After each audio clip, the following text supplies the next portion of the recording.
Te rendre grâce pour cet amour que tu as pour nous. Te rendre grâce parce que tu nous aimes d'un amour inconditionnel. Et nous voulons te dire notre reconnaissance et que tu mettes en nous le vouloir et le faire pour entendre, comprendre, saisir ce que tu veux nous dire. Et merci pour la liberté que tu nous donnes. Merci pour les privilèges que nous avons dans ce pays. Donne-nous en retour cette reconnaissance et une écoute attentive de ta parole. Nous te confions ce temps, nous te demandons que ce soit un temps béni pour nous, que vraiment cette parole pénètre nos cœurs, notre intelligence, notre esprit, et que tu mettes à nous, par l'Esprit Saint, le vouloir et le faire pour mettre en application ce que toi tu nous auras montré. Au nom du Christ. Amen.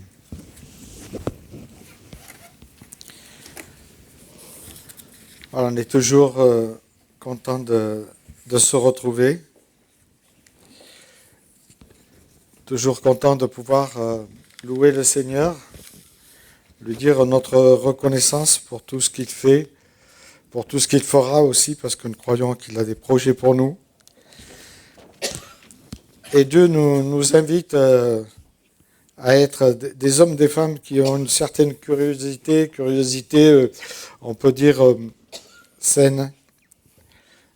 Et moi, je suis une personne qui se pose beaucoup de questions. Car j'aime comprendre le sens des choses, de notre histoire en général, mais surtout de l'histoire biblique. Et il y a une question que je me suis posée. Pourquoi l'évangile s'est-il répandu si rapidement dans le monde? Alors, vous sortez la question parce qu'il y avait le Saint-Esprit. Voilà. On va essayer d'être plus terre à terre. Vous n'êtes jamais posé cette question? Peut-être un peu bizarre. Alors, une deuxième question. Pourquoi le Seigneur a-t-il choisi cette période qui a été très marquée par l'apogée de l'Empire romain, on le sait, et pour révéler et faire connaître justement le Messie à l'humanité, après qu'il y ait eu ces 400 ans, on sait, de silence. Moi, c'était une deuxième question que je me suis posée, que je vous pose à vous, et peut-être que vous pouvez réfléchir et comment y répondre. En tout cas, moi, j'ai cherché quelques pistes, mais il y a longtemps, mais c'est bon de les reprendre, ces pistes-là. Je pense que l'Évangile s'est répandu au 1er siècle si rapidement parce que Dieu avait mis en place plusieurs facteurs. En tout cas, je crois que Dieu avait mis en place plusieurs facteurs qui étaient favorables. Car les Romains, on le sait, ils avaient construit un immense réseau de routes pavées, de ports aussi, de voies maritimes qui étaient incroyables pour l'époque. Et grâce à ces voies, les missionnaires ont pu voyager rapidement et aller de ville en ville, de port en port, en fait. Et les lettres qu'on appelle les lettres pastorales ou les lettres circulaires avaient la possibilité de justement être plus vite distribuées. Et on sait que Paul a fait 3 ou 4 voyages, en tout cas il y a des discussions là aussi. Et les échanges entre communautés chrétiennes étaient facilités par ces voies romaines. Et si vous allez voir le pont du Gard, j'espère que vous avez vu le pont du Gard, c'est un édifice incroyable. Hein. Donc vous pouvez suivre les voies romaines qui partent du pont du Gard jusqu'à Nîmes et après ces eaux qu'on arrivait à réchauffer, donc on pouvait prendre des bains chauds à Nîmes. Ils avaient déjà l'eau chaude. Donc voilà, l'homme a toujours été très, on va dire, très créatif. Et puis il y avait ce temps de la Pax Romana qu'on appelait la paix romaine qui régnait et qui a aussi, je le crois, contribué pendant cette période non seulement à faciliter les voyages, mais à une stabilité politique. Et ça, c'était aussi intéressant de souligner ces choses-là. Il y avait une stabilité politique qui amenait une certaine sécurité quand on voyageait. Et les déplacements étaient certainement plus sûrs qu'à d'autres époques de l'histoire. Et quand on prend l'histoire du Samaritain, on comprend que Jésus dit que voyager, c'était pas facile et c'était dangereux. L'histoire du Samaritain est là pour nous rappeler que voyager à cette époque de Jésus, ce n'était pas si simple que ça dans certains endroits. Et puis, tout simplement parce que le grec était largement compris dans toute la Méditerranée, en tout cas l'est de la Méditerranée. Et je pense que c'est pour ça que le Nouveau Testament a été rédigé principalement, en tout cas en grec, ce qui a permis une large diffusion dans tout l'Empire romain et même au-delà. Le message chrétien a été compris de beaucoup de personnes. Alors certains vont dire c'était le hasard, ou alors on peut dire c'était le temps que Dieu avait choisi, justement pour faciliter la bonne nouvelle à ses disciples. En tout cas, c'est ce que je crois. Et on le voit dans cette perspective chrétienne, beaucoup répondaient que ce n'était pas du hasard à l'époque déjà de Jésus. Quand on prend l'épître aux Galates, au chapitre 4, du verset 4, c'est intéressant de voir ce qu'il est dit juste dans ce verset 4. Mais lorsque le moment est vraiment venu, Dieu a envoyé son Fils, né d'une femme, né sous la loi. Le moment venu. Donc là, c'est intéressant parce qu'il nous parle d'un temps fixé par Dieu, fixé, un rendez-vous que Dieu a fixé à l'humanité, on pourrait dire. Bien sûr, ici, il emploie le mot chronos qu'on voudrait dire, nous, mais c'est intéressant de voir que tout a été préparé pour que l'évangile soit diffusé dans l'humanité, dans toute cette humanité qui ne le connaissait pas. Et je vous invite à lire deux passages. Le premier, c'est l'Ecclésiaste, un passage qui est assez connu, puisqu'il parle du rythme de la vie. Et l'Ecclésiaste nous dit, il y a un moment pour tout. Et là, c'est intéressant parce qu'il y a un petit jeu de mots. Et puis, il dit, et un temps pour toute activité sous le ciel ou le soleil, suivant les versions. Un temps pour naître, un temps pour mourir, un temps pour planter, un temps pour arracher ce qui a été planté, un temps pour tuer et un temps pour guérir, un temps pour démolir ou saper et un temps pour construire, un temps pour pleurer, un temps pour rire, un temps pour se lamenter et un temps pour danser, un temps pour lancer des pierres et un temps pour ramasser, un temps pour embrasser et un temps pour s'éloigner ou éviter les embrassades, un temps pour chercher et un temps pour perdre, un temps pour garder ou conserver, ou un temps pour jeter, un temps pour déchirer et un temps pour coudre, un temps pour se taire et un temps pour parler, un temps pour aimer et un temps pour détester ou haïr, suivant les versions, un temps pour la guerre et un temps pour la paix. Et puis il poursuit au verset 9, mais quel avantage celui qui agit retire-t-il de la peine qu'il se donne? Et j'ai choisi un autre passage pour mettre en parallèle ce passage de l'Ancien Testament. C'est ce passage de Jean 7 où Jésus va enseigner les disciples, mais aussi il va montrer qu'il y a une certaine incrédulité dans ceux qui le suivent. Au chapitre 7, verset 1, il est dit, « Après cela, Jésus continua de parcourir la Galilée. Il ne voulait pas séjourner en Judée, car les Juifs cherchaient à le faire mourir ou cherchaient à le supprimer. Or, la fête des tentes ou des cabanes était proche. Ses frères lui disent, « Pars d'ici et va en Judée, afin que tes disciples voient aussi ce que tu fais ou tes actions. Personne n'agit en secret s'il cherche à être connu. Puisque tu fais ce genre de choses, montre-toi au monde. » En effet, c'était intéressant, ses frères non plus ne croyaient pas en lui. Jésus leur dit, le moment n'est pas encore venu pour moi, tandis que pour vous, c'est toujours le bon moment. Le monde ne peut pas vous haïr, tandis que moi, il me déteste, parce que je témoigne ou j'affirme à son sujet que sa manière ou ses actions d'agir sont mauvaises. Montez donc à la fête. Quant à moi, je n'y monte pas encore, parce que le moment n'est pas encore arrivé pour moi. Après leur avoir dit cela, il resta en Galilée.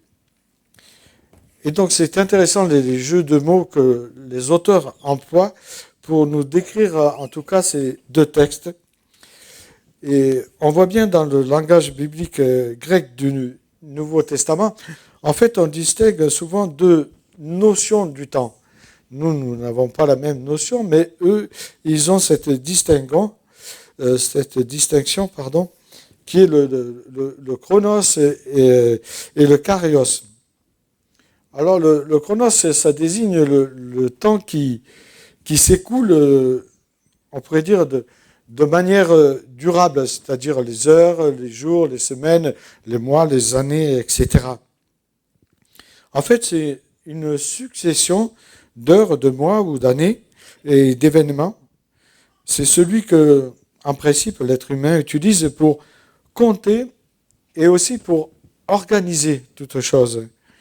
Pour organiser, en tout cas en période, et tout de suite en durée. En tout cas, il veut bien, on veut dire, cadrer ces choses-là. C'est un temps cadré. Et quand on voit le kairos dans l'Écriture, il ne parle pas d'abord d'une durée qui est mesurable par des heures, des mois, des semaines, mais c'est un moment significatif. Un peu comme quand Jésus dit « je reviens bientôt ». Nous, on a l'impression que c'est demain, après-demain, ou dans les mois qui vont venir, ou la semaine, mais en fait, il est question d'un éclair qui va surgir sans qu'on y prête attention. Voilà, c'est la différence des langages qu'il peut y avoir dans le texte biblique. Et c'est pour cette région, en tout cas, c'est pour cela que, et pour cette raison, qu'on voit que le chronos répond davantage à la question combien de temps. Et nous, on est souvent dans le combien de temps. Combien de temps, Seigneur, tarderas-tu à répondre à ma prière? Combien de temps tarderas-tu, etc. Tandis que le kairos, il parle de quel est le bon moment. Et ça change de tout. Parce que c'est pour cette raison que des théologiens disent que Dieu agit dans le kairos, mais il agit même au milieu du chronos humain, on pourrait dire. Et dans le passage de Jean au chapitre 7, lorsque Jésus parle de son temps, il utilise le mot kairos. Et je crois que c'est très significatif pour nous. Ce n'est pas simplement une question d'heures, de mois, de semaines ou d'années, mais plutôt de calendrier, comme on pourrait nous vouloir le faire, mais d'un moment déterminé que Dieu a choisi, que Dieu a fixé pour se révéler à l'humanité. En tout cas, le moment voulu par le Père, et Jésus le dira un peu plus loin. Et on peut voir cette distinction qui existe aussi sous quand même d'autres nuances. Dans l'hébreu biblique, on retrouve le terme zéman et le terme et. L'hébreu ne pose pas exactement les mêmes termes qu'en grec, mais on trouve, en tout cas je pense, des idées qui sont assez proches. Le terme et défini, on pourrait le définir presque comme le kairos, comme un temps opportun. Il est souvent utilisé lui aussi dans l'hébreu des saisons appropriées, une occasion favorable ou convenable, comme on peut le voir, pour un temps qui est adapté à une action particulière.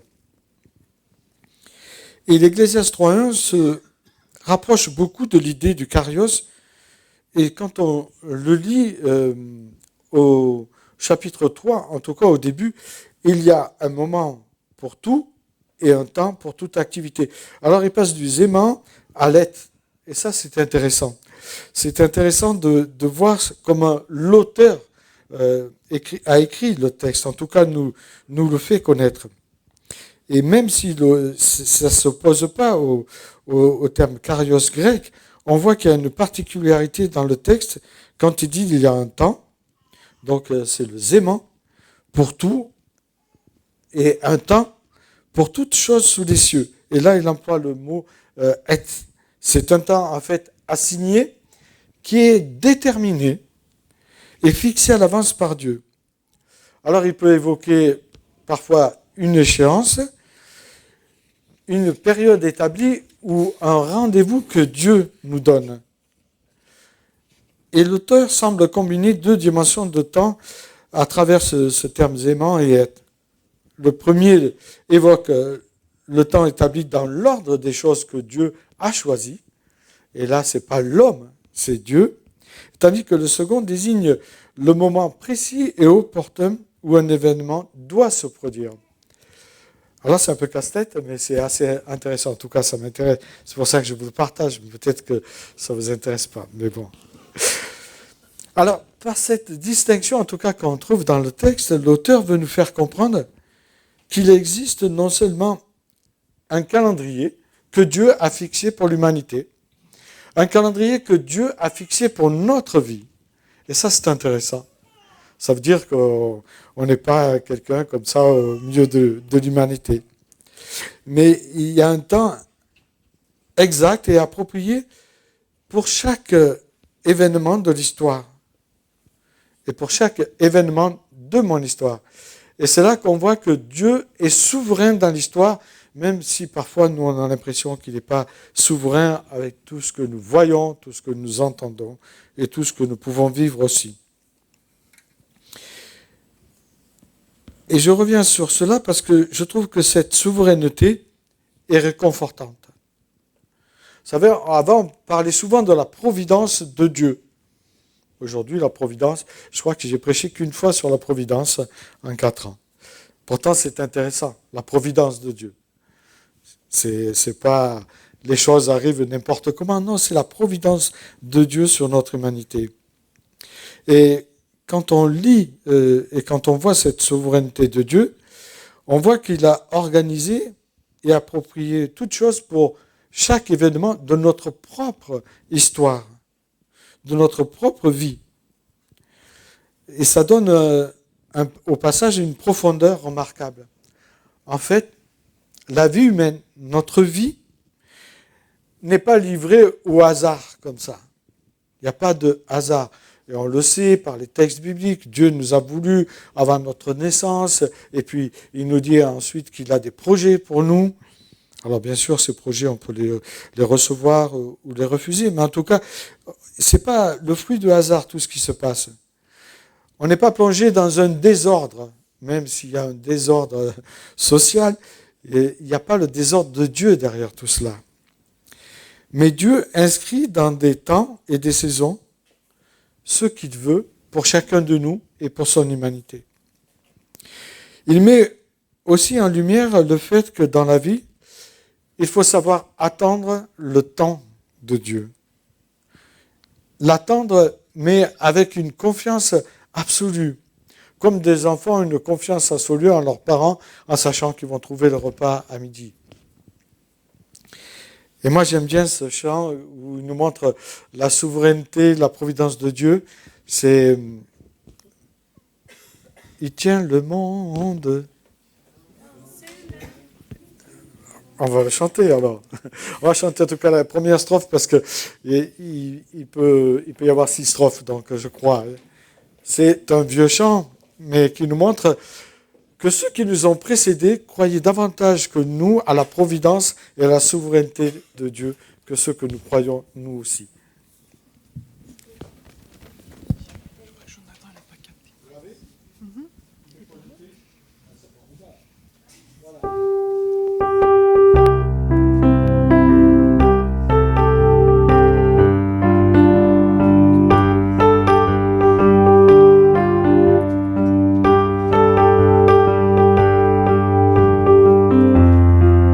Il tient le monde entier dans ses mains.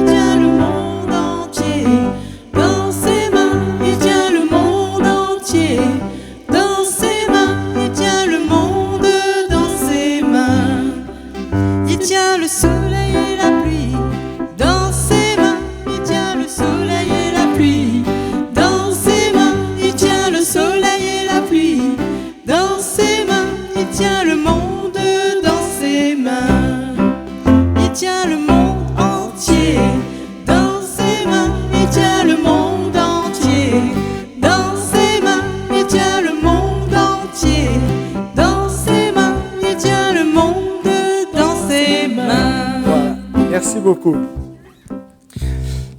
Voilà, c'est des chansons qu'on apprenait au tout petit. Hein. Et donc, si vous avez été instruit dans une école du dimanche ou du mercredi ou du jeudi, suivant les temps que vous avez passés, donc vous avez appris cette chanson. Alors, je dirais que Dieu n'est jamais en retard. Mais il n'est pas non plus en avance dans l'exaucement de nos prières et dans notre histoire. Il arrive au moment opportun. En tout cas, il agit toujours au bon moment. Lui seul connaît parfaitement quel est le bon moment pour nous. Il est nécessaire de répondre, qu'il trouve nécessaire pour répondre à nos prières, hein, peut-être aussi. Parfois, il nous permet de voir leur accomplissement. C'est vrai que c'est mieux quand on voit leur accomplissement, hein. Mais parfois, l'exercement a lieu alors que nous ne sommes plus de ce monde. Et ça peut être un peu frustrant. Je me rappelle une dame âgée, très engagée, qui avait une foi incroyable. Hein. Elle priait pour que son mari se convertisse. Et elle avait 83 ans, et lui 85. Elle dit, bon. Et puis elle est partie, elle a rejoint le Seigneur, et un an après, elle s'est convertie. Bon, elle n'a pas vu, mais moi j'ai vu. Mon épouse aussi. Donc voilà, hein, des fois on ne voit pas les choses, mais Dieu prépare toutes choses. Et il faut savoir entrer dans ce temps de Dieu, c'est pas toujours simple. Dieu agit dans notre histoire aussi. Lui seul connaît parfaitement ce bon moment. Parfois il nous permet de voir, comme je l'ai dit, parfois non. Ce que nous considérons comme une attente est souvent dans le plan de Dieu, un temps de préparation. Dieu nous prépare, ou il prépare les personnes, car lui seul sait maîtriser parfaitement le temps et les circonstances de chaque vie. Il est le maître de notre histoire, en tout cas je le crois qu'il est le maître de notre histoire, et je m'aperçois que même quand je ne le connaissais pas, Dieu était là. Et je pense que si vous faites une rétrospective de vos événements avant de connaître le Seigneur, vous vous apercevez qu'il était là quand même, ce bon berger qui voulait venir nous chercher. Il est le maître de mon histoire et de l'humanité aussi. Il veille sur nous, comme Pierre le décrira, le souverain berger. Donc c'est le berger qui est au-dessus des petits bergers que nous pouvons être les uns les autres. Et je trouve que la parole de Dieu, pour cela, elle est excellente parce qu'elle contient divers exemples qui peuvent nous aider, où le temps de Dieu semble trop long aux yeux humains, mais porte finalement le fruit que Dieu a voulu. Je pense à Abraham, qui attend ce fils, hein, cette promesse que Dieu agisse. Bon, il a attendu un moment, hein, je pense 25 ans, il me semble. Hein. Bon, il a pris un raccourci, hein, et voilà. Et ça n'a pas été le temps de Dieu, et ça a mis la zizanie, ça met encore la zizanie. Si vous regardez les descendants d'Ismaël, vous serez surpris. Voilà, il y a Joseph. Quand même, Joseph, j'aimerais prêcher là-dessus, parce que Joseph, souvent, il est présenté comme quelqu'un de sympa, mais bon, j'y reviendrai. Joseph, il a traversé des années d'épreuves. On pense que c'est 13 ans de galère avant que Dieu l'établisse et qu'il lui donne justement dans ce royaume, dans cet empire, on pourrait dire la possibilité de gérer, comme il a pu le gérer si bien aussi. Et puis il y a cette femme, Anne, qui attend avec des pleurs un enfant. Et puis Dieu l'exauce. Quand peut-être elle s'y attend le moins, en tout cas. Et c'est cela Dieu. Tous ces récits, en tout cas, je dirais, de l'Écriture, ils peuvent que nous encourager et nous donner à garder cette confiance en nos souverains bergers. Même si les réponses peuvent tarder, Dieu nous invite simplement à nous confier, ou plutôt à confier notre histoire à l'Éternel de tout notre cœur, comme le dit le Proverbe 3,5. De confier notre histoire à l'Éternel. Parce qu'il y a un temps pour tout. Cela signifie que certaines choses mûrissent parfois progressivement. La foi, par exemple. Parfois, il y a des gens qui prennent du temps pour grandir et il faut savoir accompagner avec leur temps à eux. La sagesse aussi, ou les relations. Parfois, il y a des relations qui ont été brisées et ça prend du temps pour qu'on puisse justement retrouver ces relations ou les projets. Et même les guérisons, ça peut prendre du temps des fois, les guérisons. Vous savez, c'est intéressant, dans Marc 8, Jésus, il y a un aveugle, il prend sa salive et il passe dessus, c'est pas terrible, mais bon, c'est comme ça qu'il a fait en tout cas. Et il nous dit que l'aveugle, il ne voit pas tout de suite, ça prend du temps. Et il voit des ombres, il commence à distinguer, etc. Et parfois, nos guérisons intérieures peuvent prendre du temps. Parce que ce n'est pas notre temps à nous, et ce n'est pas le temps où Dieu peut agir chirurgicalement dans notre vie. Et je dirais que sur le temps, il n'y a pas d'affolement. Dieu maîtrise les situations et notre situation. Mais c'est vrai que parfois on veut des réponses immédiates. Alors que le temps de Dieu n'est pas vu de la même manière. C'est un temps souvent de préparation, un temps de transformation intérieure, un temps d'apprentissage. Mais ça peut être aussi un temps où il nous protège sans qu'on se rende compte.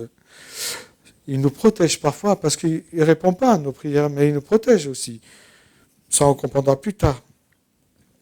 Et au travers de ces deux textes que j'ai choisis, Dieu nous invite à continuer d'aimer en espérant, malgré les circonstances qui peuvent être difficiles dans notre vie, parce qu'il peut y avoir des circonstances difficiles. Il nous invite à prier aussi les uns pour les autres. Et j'espère que vous priez les uns pour les autres, que vous priez pour moi aussi. Merci, j'en ai besoin. Bon, je le dis parce que l'apôtre Paul dit lui aussi qu'on prie pour lui. Donc, je fais comme lui, j'essaye en tout cas, sur ce point-là. La parole de Dieu nous invite à rester unis, malgré les saisons difficiles que nous pouvons traverser. Ce soit dans les couples, des fois il y a des saisons, il y a des printemps, tout est fleuri, et puis il y a des hivers, il neige. Voilà, il y a des orages comme dans les Cévennes. Là, c'est un peu plus dangereux. Mais bon, ça ne dure pas l'orage. Normalement, après, il y a le beau temps qui arrive. Donc voilà, il nous invite justement à traverser ces saisons, on pourrait dire. Il nous invite à croire aussi que certaines situations peuvent évoluer et même changer dans le temps. Non? Ben oui. Non, mais je commence à désespérer. Non, mais c'est vrai. Moi, j'ai vu des situations désespérantes. Ben, j'en vois souvent. Hein. Et, ben, j'ai pas dit pour vous. Là, vous êtes plein d'espérance, plein de joie. Voilà. Mais c'est vrai que des fois, j'ai dit, c'est pas possible, quoi. Ce gars c'est une tête de mule, quoi. Et puis voilà, Dieu le transforme quand on s'y attend pas.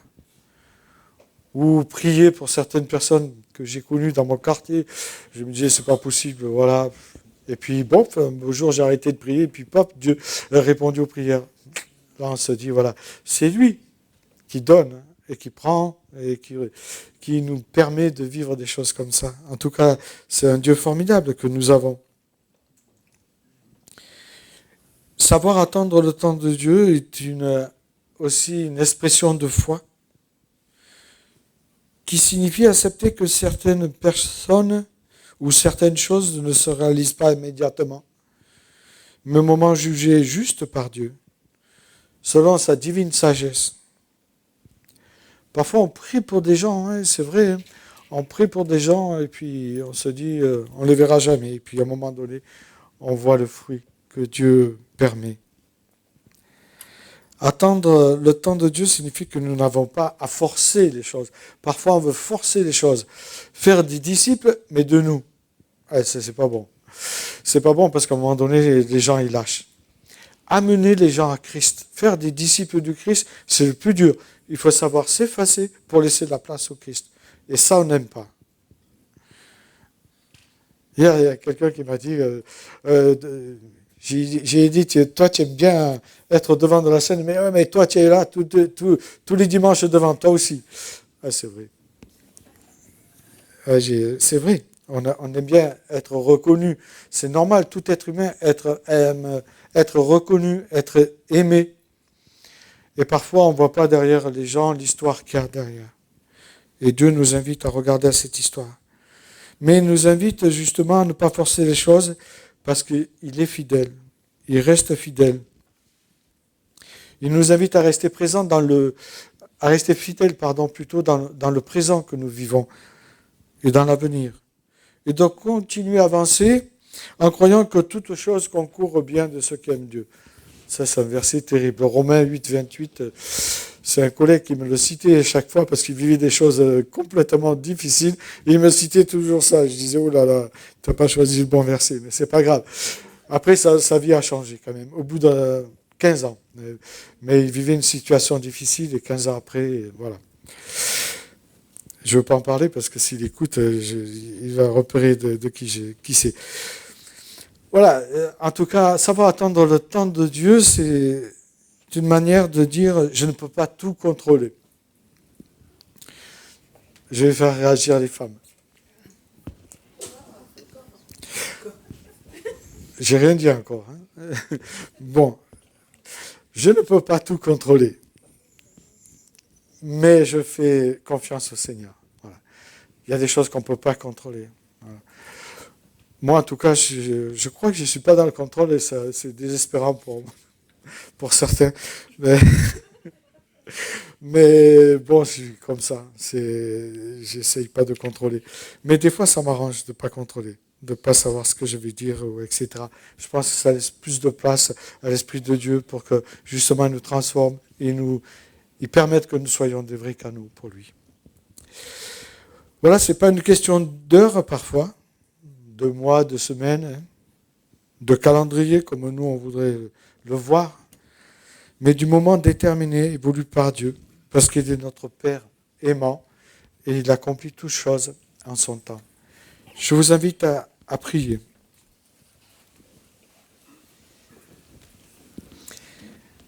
Seigneur, notre Père éternel, nous voulons te dire merci.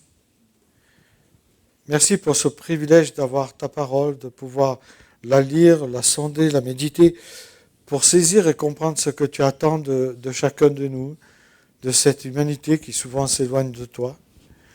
Merci de nous rappeler que tu es, comme l'a dit Audrey, ce berger qui vient nous chercher quand nous sommes égarés, quand nous sommes éloignés pour diverses raisons, parce que nous croyons ou nous avons cru que l'herbe était plus verte ailleurs.